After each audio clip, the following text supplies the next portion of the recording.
سرخط مهمترین خبرها با مسافران تاجیک خوراک گرم دهید طلب آژانسی از شرکت‌های روسی.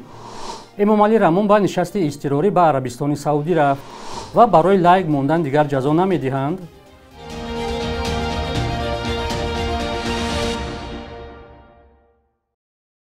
درود بیننده‌های عزیز، برنامه نوید بامدادی را با خبرها از تاجیکستان و جهان از استودیوی رادیو آزادی در دوشنبه تقدیم می‌کنیم. امروز 11 نوامبر است. آژانسی هوانوردی تاجیکستان از شرکت‌های هواپیمایی روسی خواسته است که از 1 نوامبر امسال در پروازها از تاجیکستان به روسیه و برعکس به مسافران غذای گرم دهند. نیم سال پیش آژانسی عین همین درخواست را از شرکت‌ها کرده بود، اما مسافران گفتند وضع تغییر نیافت. آژانسی هوانوردی 8 نوامبر در سامانه‌اش نوشت شرکت‌های اورالسکیه آویالینی، سیبیر سیورنی ویتر، یوت ایر و یامل اظهار آمادگی کردند که در وقت پرواز از تاجیکستان به روسیه و برعکس به مسافران خوراک گرم می‌دهند.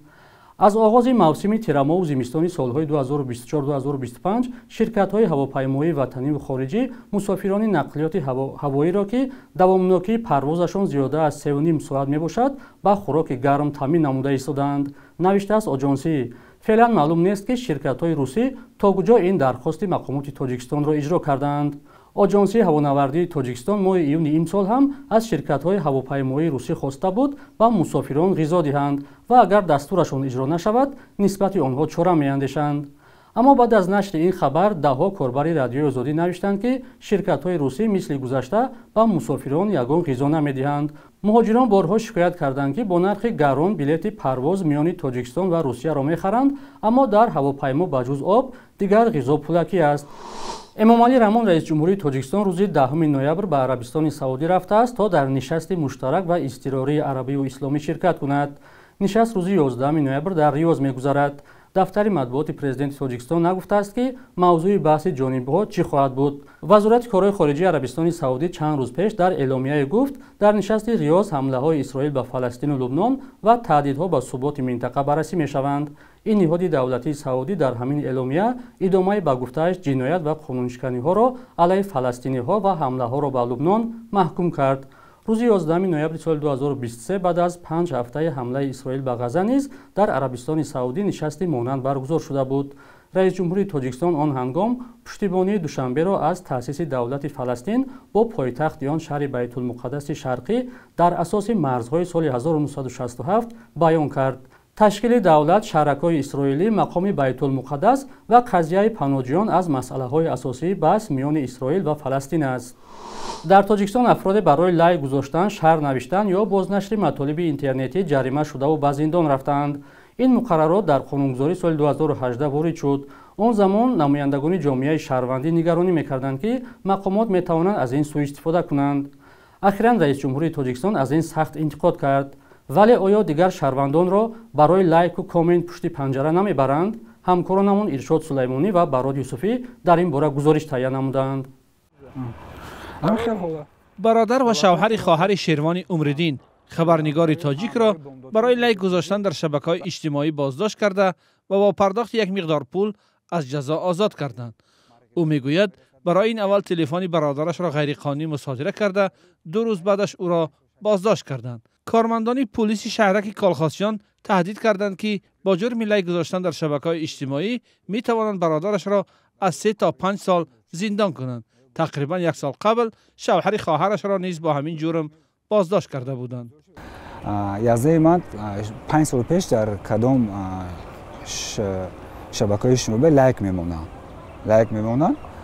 5 سال پیش لایک موندگی. مثلا اومدن از درون خونه‌شون برداشتن بردن که شما در فلان عکس فلان نفر آدم به لایک مونده بردن، همینجا هم تهدید کردن 5 سال 3 سال زندان میکنیم. این خیلی چیز همینجا هم یک مقدار پولی کلان، پولی نوچیز، پولی کلان رو برآمده.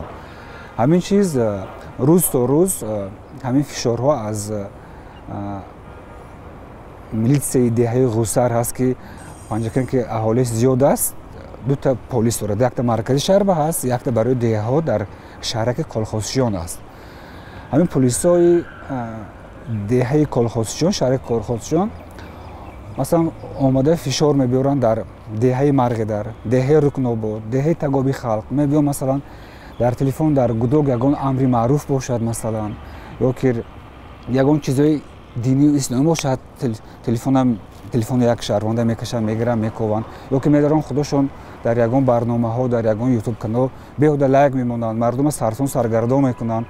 کشوردار تاجیکستان امامعلی رحمان در ملاقات اخیرش با کارمندان مقامات قدرتی از بازداشت و جزای لایک یا پاس‌ها در شبکه‌های اجتماعی نگرانی و قطع چنین تجربه را طلب کرد. مثلا وقت‌های آخر از جانب مقامات مذکور وابسته به دلیل حسابیدن مواد و نوارهای در شبکه‌های اجتماعی پهن گردیده از طرف بعضی شهروندان گذاشتن لایک ها باعث سرسانی و سرگردانی آنها گردیده ایستاده است.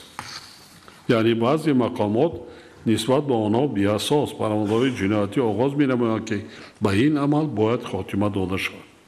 نگرانی رئیس جمهور در حال صدا می‌دهد که زمان تغییر قانونگذاری در این سمت حقوق‌شناسان از احتمال سوء استفاده آن هشدار می‌دادند.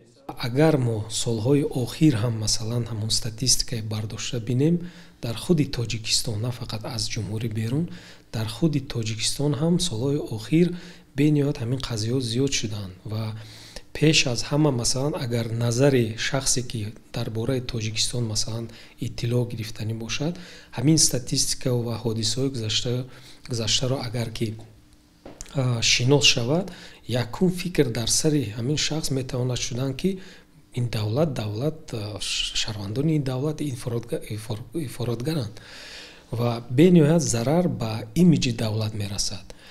به قول یتیموف، کمبودی در پرونده ها این بود که دادگاه ها پشت درهای بسته میگذشت، معلوم نبود که عنصرهای افراط در کدام کلمه یا جمله بود. همچنین او نبودن تشخیص مستقل دادگاهی در تاجیکستان را یک علت ناشفافی در بررسی پرونده ها میداند. فرهاد آدینایف، یک از فعالان تاجیک در اروپا، بر این است که تنها با یک دستور رئیس جمهور این مسئله حل می شود. اگر که رئیس جمهور خواهد، باید اول این قانون ها را رسما پیشنهاد کند و پارلمان اون رو لغو کند تا که دیگر شهروندان با این ماده ها زندانی کرده نشوند. وگرنه چیزی تغییر نمی‌یابد، چون این ماده هست و هر کسی که در زیر نوارها یا که نوشتجات مخالفین لایک میموند یا که کامنت مینویسد، اون میرود پرونده باز میکنن و اون رو زندانی میکنن. در تاجیکستان از ماه ایون سال 2018 به این سو در قانونگذاری معیار وارد شد که سفیدکنی عاموی تروریسم طریق شبکه اینترنتی جرم شناخته شد و این معیار در میان مردم با ماده برای لایک معروف گشت. اما این تنها مایه تهدید به کاربران اینترنت نیست. بر اساس یک زمره ماده های کادکس جنایی، عملکردهای کاربران اینترنت نیز می تواند جنایت دانسته شود.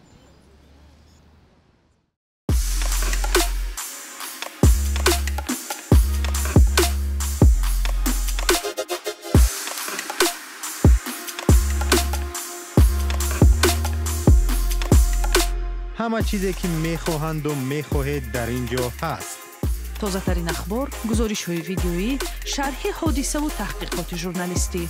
زمینه رادیو آزادی را نصب کنید و همه این را با انگشت زدن به تلفن هوشمند خود به دست بیارید. جوزپ بورل، رهبر سیاست خارجی اتحادیه اروپا، حمایت ناگسستنی اروپا از اوکراین را اعلام کرد. پیام او روز 9 نوامبر هنگام سفرش در اوکراین صدا داد. این سفر نخستین یک منصبدار بلندپایه اتحادیه اروپا به اوکراین از زمان پیروزی دونالد ترامپ در انتخابات پرزیدنتی آمریکا است. بورل پیام سفرش را ابراز پشتیبانی اتحادیه اروپا از اوکراین دانست. وی به خبرنگاران در کیف گفت این پشتیبانی به طور ناگسستنی ادامه می‌کند. حمایت ضروری است تا شما خود را از تجاوز روسیه دفاع کنید. در همین حال روسیه حمله‌های شدید را با موشک و هواپیماهای بسرنشین به اوکراین ادامه می‌دهد. سرگئی ریابکوف، معاون وزیر کارهای خارجه روسیه گفته است مسکو برای شنیدن پیشنهادهای پرزیدنت ترامپ درباره پایان دادن به جنگ آماده است.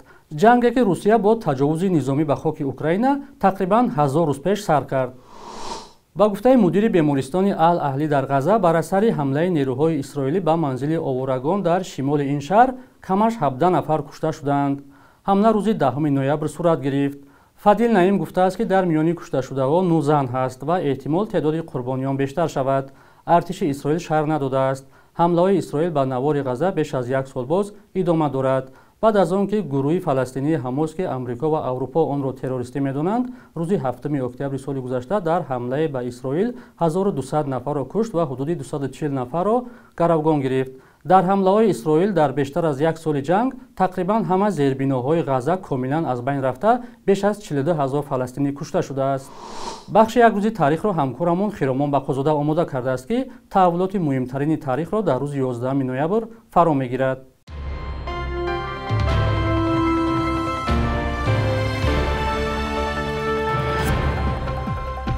11 ноябри соли 2012 бо ибтикори донишманди тоҷик профессор Иброҳим Усмон бунёди муколамаи тамаддунҳо таъсис шуд. ин созмони иҷтимоӣ бо арзёбиву таҳқиқи таърихи замони истиқлолияти Тоҷикистон машғул аст. худи Иброҳим Усмонов муҳимтарин шахсиятҳои тасмимгирандаи даврро ба суҳбати ошкорои сиёсӣ мекашад. 11 ноябри соли 2007 нахустин бор дар як пажӯҳиши вижаи байналмилалӣ вазъи занон дар Тоҷикистон дар гузориши тафовутҳои ҷинсиятӣ таҳқиқ шуд.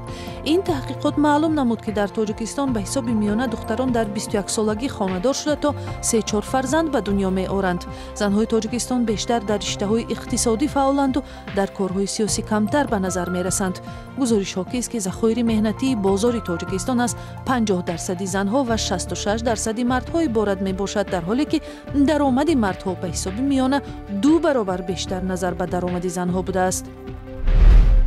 11 ноябри соли 1956 нависандаи тоҷик Марьямбонуи Фарғонӣ таваллуд шудааст. ин рӯзноманигор ва адиби зодаи вилояти Фарғона яке аз ҳомиёни фаъоли ҳуввияти милливу фарҳангии тоҷикон буд ва солҳои гуногун дар нашрияҳои Паёми Душанбе ва Садои мардум кор карда, китобҳояш Хуморшикан ва Таманноро чоп кардааст. модари хабарнигори маъруф Маҳпора Киромова мебошад. صبح امروز بانک ملی تاجیکستان ارزش اسعار خارجی را در برابر سامانه چنین مقرر کرده است که آن میتواند از بانک‌های تجارتی فرق کند.